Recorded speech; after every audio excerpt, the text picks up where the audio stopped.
Hi, this is ETF.com's Exchange Traded Fridays podcast, a weekly podcast covering developments in the ETF industry. My name is Sumit Roy, and I'm Senior Analyst for ETF.com. And I'm Lucy Brewster, Finance Reporter here at ETF.com. This week, we're talking with Chris Gannatti, Global Head of Research at WisdomTree. Chris, great to have you on the show. Thank you very much. It's a pleasure to be here. Absolutely. So, Chris, you've talked about this idea that investors should think about artificial intelligence in phases and that the activity of firms is going to evolve over time. Can you tell us what you mean by that? Absolutely. And one of the things I saw yesterday in a Barron's article was basically the fact that many of those companies that in 2023, you couldn't escape them. They were termed the Magnificent Seven. There are seven of roughly the largest stocks listed on public markets in the world. And many of those companies are also the companies where, when you think of who's buying the NVIDIA chips, it's largely these firms that are building massive computing infrastructure for AI models to train on and run on. And the article indicated that these companies for this year are going to spend roughly 175 billion US dollars, which is a staggering sum to consider. It gives further bullishness, I guess, to the thesis behind NVIDIA continuing to grow its sales. But it tells us sort of what's going on right now. You might see different stories, Microsoft Copilot this and Copilot that, but in the end, the biggest thing that's happening right now in 2024 is this build out of compute infrastructure. We saw Jensen Huang last week at the GTC, where he was unveiling the Blackwell chip, widely anticipated. But it's basically increasing the capabilities such that we can either run bigger models, we can run more models, we can do the training, and the infrastructure is ready for sort of the things that come next. And in our opinion, the things that come next are all of the applications, the companies adopting more and more AI practices, policies, and benefits. But ultimately, part of that stuff we can predict, things like Copilot, and part of that stuff is the disruptive technology that we may not be able to predict based on what we know today. Yeah, and then sort of going off that, I think a lot of people think of AI as, Chat GPT because that's sort of been the most consumer facing way a lot of people have interacted with these chatbots. But what are some of those applications that you mentioned that you think will be really transformative that, maybe people are a little under the radar right now in terms of how the average person understands how AI works? I love ChatGPT in that it awakened the world in a different way to artificial intelligence. It sort of feels like we can split time and we can think before November of 2022 and after November 2022, sort of after the ChatGPT release. And the further thing that was exciting is within a month or two, you had roughly 100 million daily active users, which is sort of an absurd level of growth. Very, very few apps ever experience anything like that. But then you saw almost every person in the C-suite, when they would do the quarterly earnings calls for public companies, mentioning the fact that they're aware of generative artificial intelligence, which is sort of the umbrella under which ChatGPT and all these large language models sit. They're aware that these tools could help them better understand their data, and they're looking at ways to possibly make those adoptions. Now, what was notable is it took until November of 2023 before Microsoft, and Microsoft has sort of been first mover in many ways, first mover in terms of big company perceived to be leading in AI. They made that partnership with OpenAI, which was very fortuitous. And you look at it and you say it took them roughly a year to go from ChatGPT as announced to a general user of Microsoft Office 365, which many of us use, Excel, Word, PowerPoint, Outlook, etc., could opt in for $30 per user per month to Copilot. So there are people out there, many of which have probably heard of or seen the idea of Copilot, basically this virtual assistant functioning in the apps that you're using most of your day in general, and recognizing that Google, it was formerly known as Bard, but now known as Gemini, has, of course, the similar thing at the similar price point, namely saying there are these things called productivity apps that many of us use: email, Word, PowerPoint, Excel, those kinds of things. And these productivity apps benefit from a virtual assistant that knows every feature and can sort of learn from the patterns of what you're doing. But a lot of investors we speak to, we step back and we say, wow, if that's really what AI is and that's the end of the journey, it's a bit disappointing, because we all hope that AI is something more than just using the productivity apps that we're all familiar with 20 or 30% better. The application that at WisdomTree we are the most excited about, because we think it has the most transformative potential, but it's also the case that it's the returns tend to be the highest risk and the hardest to come by, is things like in biotechnology, where, for instance, you have this concept of drug discovery companies like Recursion Pharmaceuticals, Exscientia, and recognizing that to develop a drug today takes something like 10 years, billions of dollars. The failure rate is 95% plus. And even if you could cut down a few years off that time, if you could improve the success ratio a little bit, the value to society of doing something like that is just so high and so important, and possibly life changing for so many people in the world, that thinking of using these systems to recommend and to think through what might new molecules look like that could have therapeutic use, this to us is among the most exciting possible future applications of AI. Yeah, that certainly is exciting, Chris, and it's going to be interesting to see what applications come out of, AI. But I want to step back a bit again and talk about what's going on right now with the data center build out that you talked about. Obviously, when investors think about AI, their first thought is always NVIDIA, and it's at the center of that data center build out. But the stock has just been on this incredible tear where it's now the third most valuable stock in the world by market cap. But then you look at the earnings, and remarkably, the stock isn't that expensive at around 30 times forward earnings. But, at the same time, you're looking at the chart, it's parabolic. And like you said, you have these companies like Meta, like Microsoft, like Amazon, and we're just spending tens of billions of dollars on these chips that NVIDIA is selling. Is it sustainable? We think, as we step back and recognize that, again, to your original question, which was sort of this idea of different phases of artificial intelligence, it's not going to be the case that this combination of the largest companies in the world for perpetuity will be spending something like 175 billion every year going forward. Eventually, what you would expect is you would expect that the build out completes and you get closer. Obviously, you're still generating new types of chips. There's still always the market for the cutting edge, but you get closer and closer to a steady state, recognizing that data centers, it's ultimately going to become something similar to a utility like service in the future, recognizing how much time we spend dealing with data, dealing with our phones, generating data.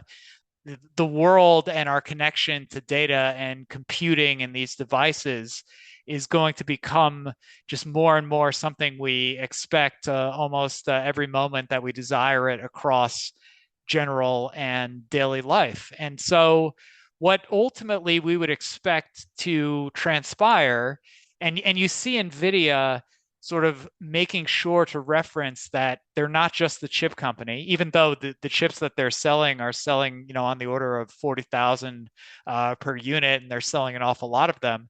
But they're really building AI platforms, because they don't want to necessarily get construed as, once you've purchased your chip, the benefit that we as NVIDIA bring to you is over and done with. They talk about their CUDA software stack. They talk about all sorts of additional incremental value additive resources that they're always trying to bring to the space, because they don't necessarily want to be pigeonholed as once you buy the chip, that's it. And they're really creating a very interesting example of a company that has been able to reinvent themselves numerous times. In the sense, if you think about it, they were focused on video games, then they focused a bit on cryptocurrency, mining and that type of service. Now they're in the AI space.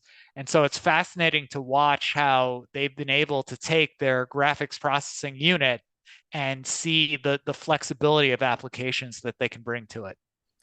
And beyond just Nvidia, I mean, I think some investors look at the gains from all the Magnificent Seven companies and a lot of these AI fueled tech stocks and worry about there being a bubble forming. And some draw the comparison to sort of the dot-com boom and bust cycle. Do you think that's, a valid concern that investors have, or is some volatility just a part of, what should be expected when investing in emerging technology?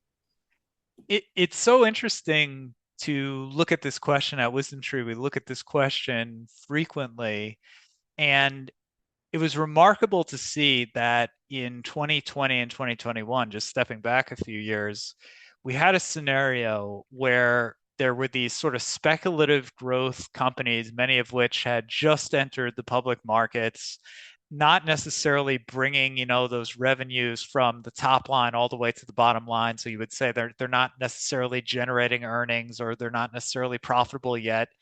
And so you had that sort of initial run where, in my mind, that is more similar to what the late part of the 1990s looked like, in the sense that you got to a certain point and we were making up new statistics to denote value. We were adding .com to the name of different companies, and on adding just the .com, those three letters plus the period, you would see the valuation just spike upwards to incredible degrees. And you would see stocks with PE ratios. Professor Siegel, our senior economist himself, wrote the article, Big Cap Tech Stocks Being a Sucker's Bet, in March of 2000, where certain stocks were denoted with triple digit PE ratios. And so, on that basis, what's different now is not the fact that there's not risk. There's certainly risk in the market. You can certainly have a 10, 20, 30% correction from these levels. But what's also the case is, when you look at the biggest companies in the world and you say, are they generating earnings? Are they growing earnings? Are they growing revenue? NVIDIA is sort of the extreme case, where it's an absolute yes, almost to record-setting proportions. But these other companies as well are incredibly profitable. They generate a lot of cash. Meta Platforms just announced a dividend recently, and a buyback recently. So they're even returning some of this cash to shareholders. And that's something you really didn't see in the late 90s, going into the bursting of the tech bubble. So we shy away from saying it's a bubble, even if, like we said, there can always be corrections as we go forward. Yeah, I think that's a great point. And then, yeah, like you mentioned, I mean, we're definitely in the early innings of a lot of this AI implementation. And, I think people can see that a lot of these chip makers and software infrastructure has seen huge stock gains from the technology. But I'm curious if there's either a sector, or another sector that is sort of on its way to maybe seeing some gains from this technology that hasn't necessarily, it's not already factored into its stock price yet. It's a very interesting discussion to have, because looking at what has worked recently in, say, this growth oriented thematic equity space, we've got the connected areas to AI, which are really largely still tech-oriented companies. And there are strategies out there that focus on semiconductors, and there are strategies that focus on, say, certain types of software like cloud computing and cybersecurity. But I kind of view that as all in sort of the same, or at least substantially a similar family.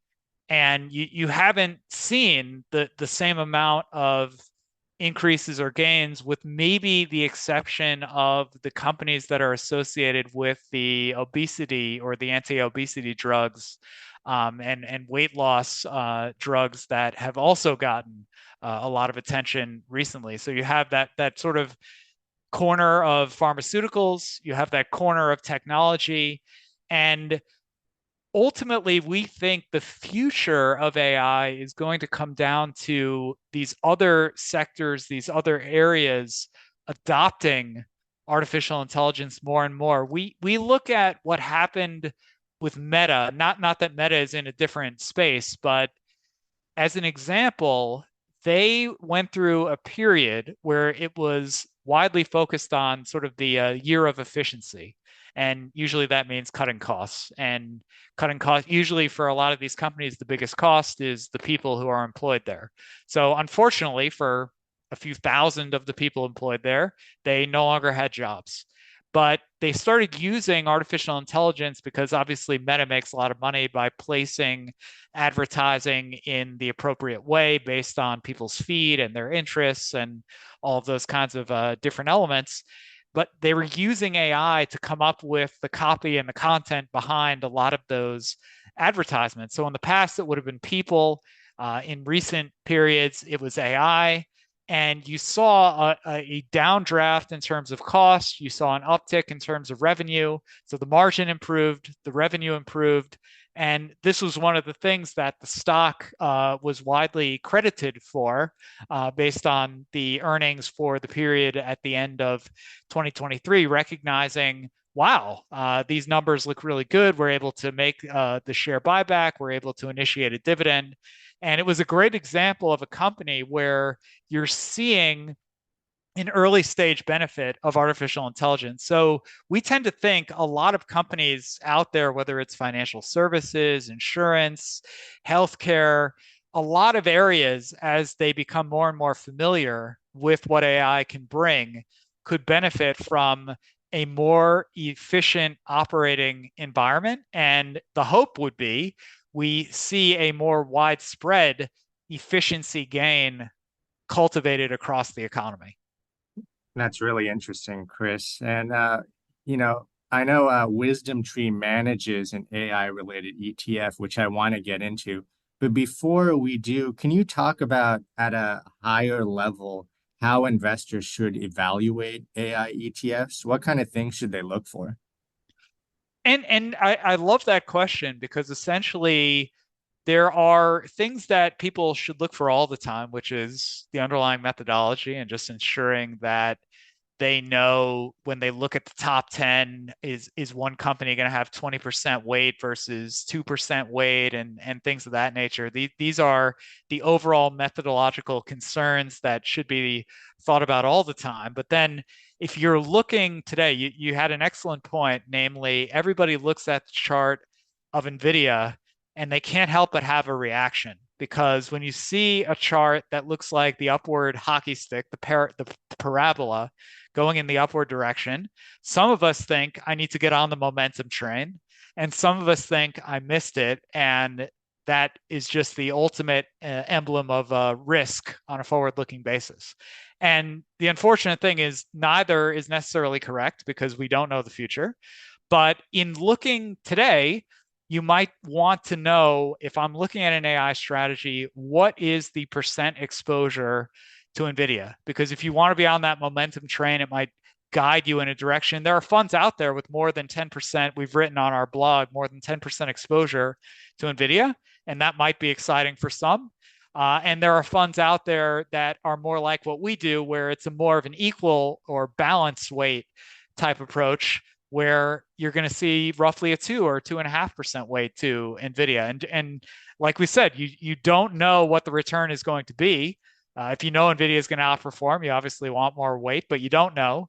And so you're sort of thinking about your view of the market, thinking about what fits with you as an investor, and trying to match that up to an underlying methodology.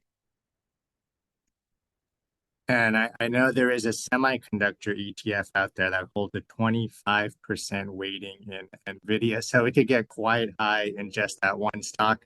But what about your ETF, Chris, the Wisdom Tree Artificial Intelligence and Innovation Fund, ticker symbol WTAI?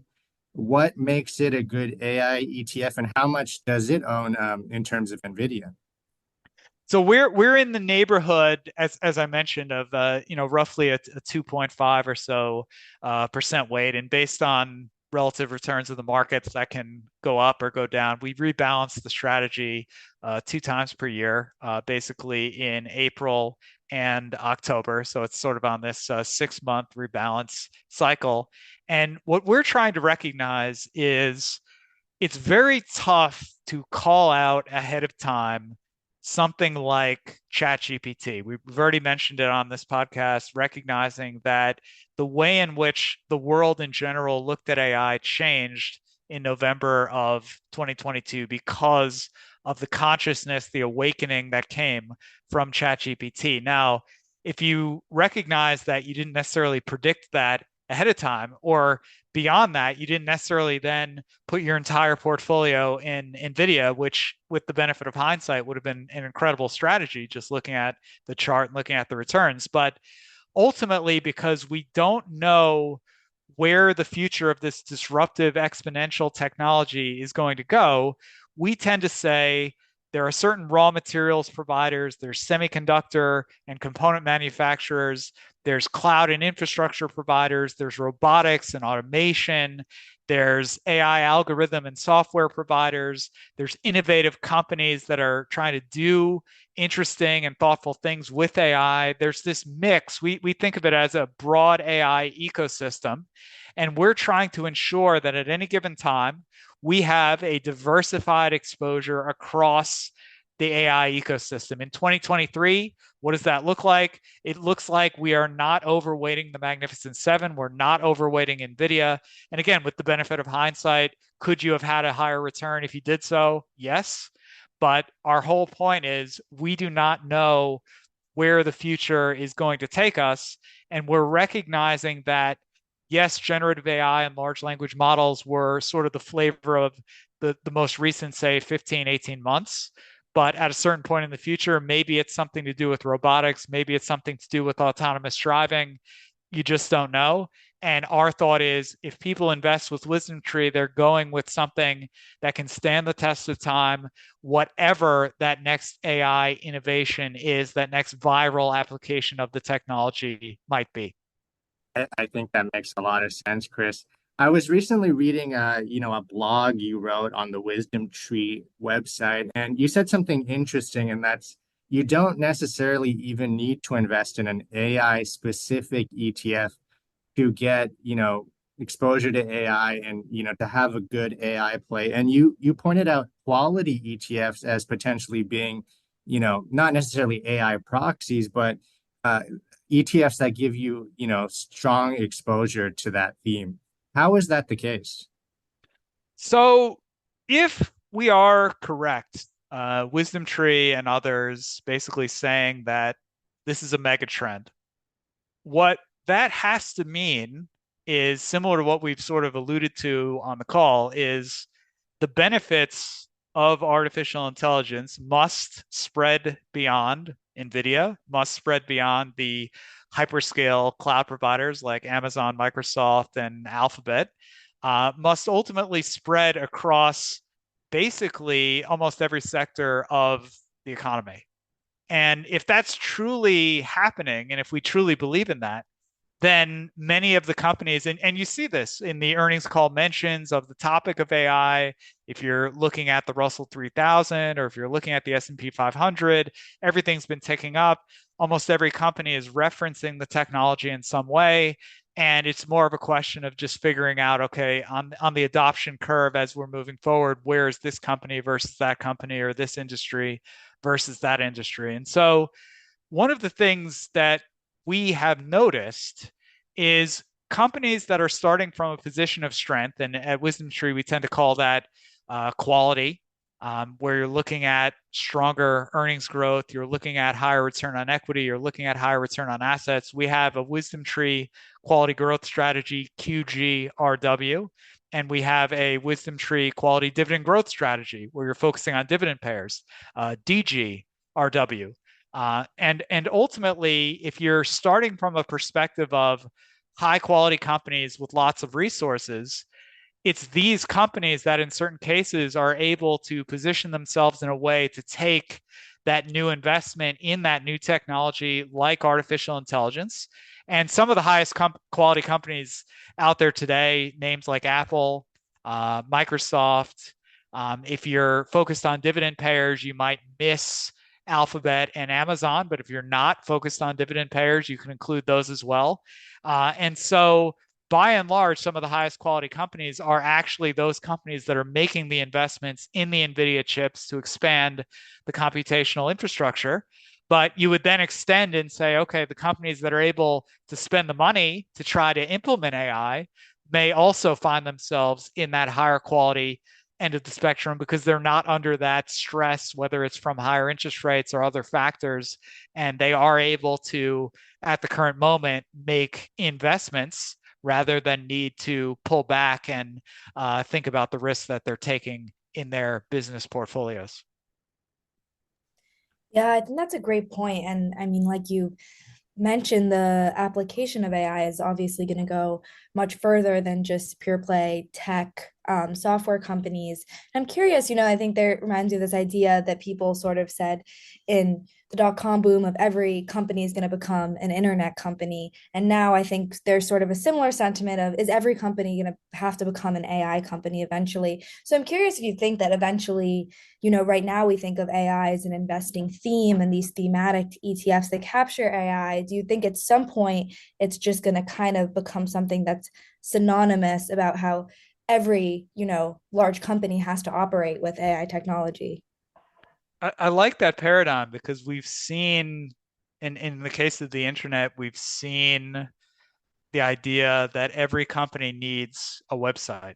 For example, every company needs to give the consumer the option if they want to conduct business in an online way to do so. The most successful companies are the ones who have been most successful at that. And what you see a lot in articles these days is whether you're talking about employees, people, or companies, AI is a new tool in the toolkit, and you're going to be better served both at the company level as well as the employee level if you know the pros and cons of being able to bring to bear those tools on the important business problems that you're ultimately looking to solve. And so, because so much of what we do across different industries deals with the ever increasing massive amounts of data that already exist and that we continue to create every day, anytime you're thinking of something that has to do or is related to it in any way, the massive amounts of data out there, artificial intelligence represents a toolkit that allows you to possibly gain better and better insights for what you could bring to your respective market, whatever that might be, and serve the customers that you're looking to serve that much better. Whether it brings efficiency to your employees, efficiency to your customers, better recommendations. The classic thing that AI has been used for to date, probably the most processing power of AI to date, has actually been employed by things that lead to a recommendation, whether it's Netflix recommending a show, whether it's YouTube recommending a video clip. TikTok gets a lot of attention for recommending certain types of content, and these days being a little bit politically divisive. And so the companies of today that are getting the most bang for the buck, it seems, are those that are using the technology to recommend something. But our thought is eventually we're going to expand beyond just AI is something that uses data to recommend. And AI could be something that could create, AI could be something that helps to build further and further things, code software, make up new video game characters. The list is potentially endless as we look forward. Yeah, absolutely. And I just wanted to finish off with one more question. I'm curious, for these more thematic AI ETFs, including the one WisdomTree has, how much volatility should investors expect in the thematic thematic ETFs, and sort of what place do they have in someone's portfolio? Yes, and what we tend to see at WisdomTree is we tend to see investors having that sort of growth equity bucket, thinking about these thematic funds as sort of the precursor to sectors, in the sense that thinking about companies like whether it's Meta, formerly known as Facebook, or whether it's Alphabet, formerly known as Google. There were points in time where these were newly emerging stocks viewed as incredibly high risk, and now they're some of the most successful, largest companies in the world. And what everyone's hoping for is they're hoping to get on a similar train using these thematic funds, recognizing the Amazon.com, the Alphabet, the Meta of tomorrow. And when you do that, you're absolutely right to note that relative to, say, an S&P 500 index type of volatility level, depending on the construction, these strategies can be 33% higher volatility, 50% higher volatility, possibly even more. When you're looking at the funds, you want to be thinking how much small cap exposure is in there, how much exposure to companies that are not necessarily profitable yet is in there. These things can influence and dial up or dial back the levels of risk. But ultimately, what we tend to see is people will pick a few themes. Artificial intelligence could be one of those. Cybersecurity could be one of those. Biotechnology and related topics could be one of those. A person could think of a diversified basket of themes that fit their view of the world and what they're thinking is going to happen. But the final thing to note is themes and megatrends, they don't come to fruition next week, next month, or even next year. Usually the important component to have in mind is the time horizon has to be long. It has to be 5 years, 10 years, 15 years into the future. And so we recommend doing the work and doing the research so that you might envision yourself comfortable, not necessarily just for the next week, but rather for the next 5, 10, 15 years into the future. Because with exponential technologies, a lot of the big potential doesn't come immediately. It comes years into the future, where frequently as a society, we're not as good at estimating what's truly possible on such a long time horizon. Yeah, that's a great point. And I think that's a great place to leave us. But thank you so much, Chris, for joining us. This was such a great conversation. It was absolutely a pleasure. Thank you. Listeners, I hope you enjoyed this episode. You can find this and all other Exchange Traded Fridays episodes on ETF.com or on any major podcast platform. See you next week.